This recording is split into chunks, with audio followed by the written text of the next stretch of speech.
மாயிகா, UMNO அல்லது பரிசான் நேஷனலுடன் எதிரிகள் அல்ல என்று அதன் தலைவர் தன்ஸ்ரீ எஸ். விக்னேஸ்வரன் தெரிவித்துள்ளார்.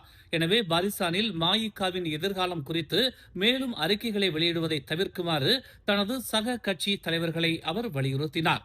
கூட்டணி தலைமையுடன் பரிசானில் கட்சியின் எதிர்காலம் குறித்து விவாதிக்க விருப்பம் தெரிவித்த அவர், மாயிகா 60 ஆண்டுகளுக்கும் மேலாக கூட்டணியில் இருப்பதால் அவர்கள் எந்த நேரத்திலும் சந்திக்கலாம் என்று கூறினார்.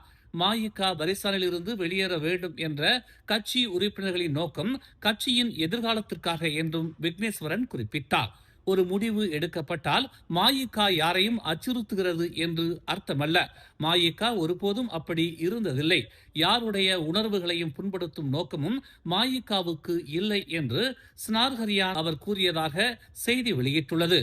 மாயிகாவின் வியூக இயக்குனர் சிவராஜ், பரிசானின் இந்திய ஆதரவு சரிவுக்கு அம்னோ ஆட்சியில் இருந்த போது எடுத்த முடிவுகளே உண்மையான காரணம் என்று தெரிவித்திருந்ததை அடுத்து விக்னேஸ்வரன் இவ்வாறு தெரிவித்துள்ளார்.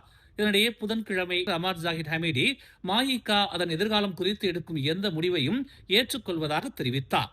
நவம்பர் 29 சபா தேர்தலுக்கு பிறகு கூட்டணியில் கட்சியின் எதிர்காலத்தை தெளிவுபடுத்துவதற்காக பரிசான் மற்றும் மாயிகா கூட்டத்தை நடத்த வேண்டும் என்று பரிசான் துணைத் தலைவர் முகமது ஹசான் அழைப்பு விடுத்தார்.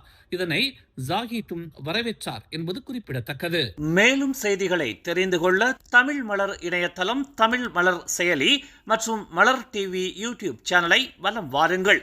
எங்களோடு இணைந்திருக்க மலர் டிவியை பதிவு செய்து கொள்ளுங்கள். உறவுகள் மகிழ்ந்திட விருப்பம் மற்றும் பகிர்வு சேவையை சொடுக்கிடுங்கள்.